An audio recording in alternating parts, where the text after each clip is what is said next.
बांदा हमारे देश भारत के उत्तर प्रदेश राज्य के दक्षिण में स्थित एक जिला है जो 25 कैट अक्षांश और 80 कैट 23 देशांतर पर स्थित है। इसके उत्तर में यमुना नदी, पूर्व में इलाहाबाद, दक्षिण में विंध्याचल पर्वत श्रृंखला और रीवा, पन्ना, अजयगढ़ जैसी पुरानी रियासतें जो अब मध्य प्रदेश में हैं, और पश्चिम में केन नदी और हमीरपुर जिला है।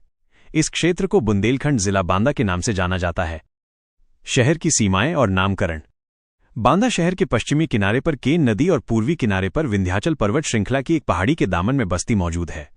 इस शहर में 2 गांवों की जमीन शामिल है। पूर्वी भाग की आबादी लड़ाका पुरवा और पश्चिमी भाग की जमीन भवानी पुरवा के नाम से सरकारी कागजात में दर्ज है। इसकी सीमाएं चारों ओर इस प्रकार हैं।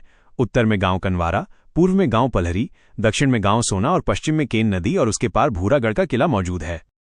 बांदा नाम पड़ने की वजह यह बताई जाती है कि प्राचीन समय में बामदेव नाम के एक ऋषि मुनि यहां आए थे और उन्होंने इस पहाड़ी पर निवास किया था, जिसके चारों ओर आज शहर बसा है। उनकी याद में इस पहाड़ी पर एक मंदिर भी बना हुआ है। उन्हीं के नाम के संबंध में इस बस्ती का नाम बामदेव हुआ, जो ज्यादा इस्तेमाल होने पर बांदा हो गया। इतिहास और विकास। बांदा गजेटियर के पेज 208 पर लिखा है कि शुरुआती समय में यहां के मूल निवासी कोल और भील थे, जिन्होंने खुटला मोहल्ला बसाया था। उनका पेशा लूटमार करना था और उनका मुखिया एक दूबे ब्राह्मण था, जिसे मिहर राजपूत के ब्रजराज ने हराया था।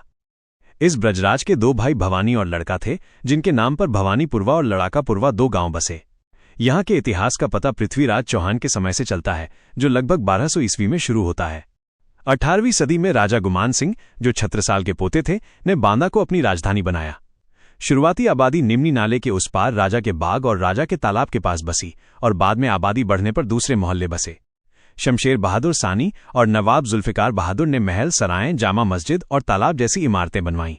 1812 ईस्वी में नवाब शमशेर बहादुर सानी से संधि की पुष्टि होने के बाद गवर्नर जनरल के एजेंट मिस्टर रिजर्डर्शन ने अर्दली बाजार और सराएं बनवाईं, जो बाद में कलेक्टर मिस्टर मेन के नाम से मेन साहब की सराएं मशहूर हुईं। यहाँ एक जर्नैली कोठी भी बनवाई गई, जिसमें साल में 2 बार बनारस से सेशन जज आकर गंभीर मुकदमों की सुनवाई करते थे। 1854 ईस्वी में लेफ्टिनेंट गवर्नर मिस्टर कालोन के बांदा आगमन पर उनकी याद में कालोनगंज बसाया गया। हिम्मत बहादुर गोसाई ने गोसाईगंज बसाया।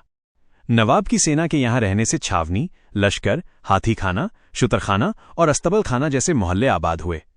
नवाब अली बहादुर प्रथम का पूरा समय 1790 ईस्वी से 1802 ईस्वी तक बुंदेलखंड में जीत और शांति सुरक्षा स्थापित करने में बीता। युद्ध सामग्री के लिए नवाब ने बारहदरी से थोड़ी दूरी पर लोहारों को बसाया था, जो सेना के लिए तलवारें और अन्य युद्ध के सामान बनाते थे। इनकी बस्ती आज भी गूलर नाका में लोहारों की गली के नाम से प्रसिद्ध है। बलखंडी नाम के एक मजनू फकीर के नाम से बलखंडी नाका प्रचलित हुआ। अंत में अली बहादुर सानी के समय में अलीगंज और बंगाली क्लर्कों की आबादी से बंगालीपुरा प्रचलित हुआ। मगरिबी साहब के अहाते के अंदर शहर में केवल एक गूलर का पेड़ होने के कारण इस मोहल्ले का नाम गूलर नाका हो गया। सामाजिक और सांस्कृतिक जीवन। इस शहर के निवासियों के आपसी संबंध नवाबी समय से ही बहुत सौहार्दपूर्ण रहे हैं, जो मेलों और त्योहारों के मौकों पर साफ दिखाई देता है। सावन के महीने में नवाब साहब के तालाब पर एक मेला लगता है, जिसमें हजारों स्त्री पुरुष शामिल होते हैं। क्वार के महीने में रामलीला भी बड़े शानदार तरीके से होती है, क्योंकि इसका इस जिले से खास संबंध है। भगवान राम अपने वनवास के समय में सबसे पहले इसी जिले के चित्रकूट में आकर रहे थे और लगभग 3 साल से ज्यादा समय तक यही निवास किया था। यही निवास के दौरान उनके भाई भरत जी उनसे मिलने आए थे, इसलिए उनके नाम पर चित्रकूट के पास आज भी भरतपुर नामक एक बस्ती मौजूद है। इन खास भारतीय मेलों के अलावा यहाँ के हिंदू निवासियों में एक और प्रथा है कि जब उनकी कोई मन्नत पूरी होती है या शादी करके घर लाते हैं, तो वे बधाई पूजने के लिए रोशन चौकी और बाजे गाजे के साथ, जिसमें ज्यादातर औरतें और कुछ पुरुष भी होते हैं, शहर के बीच में मौजूद महेश्वरी मंदिर जाते हैं। इस कारण लगभग हर दिन मंदिर पर एक छोटा सा मेला लग जाता है,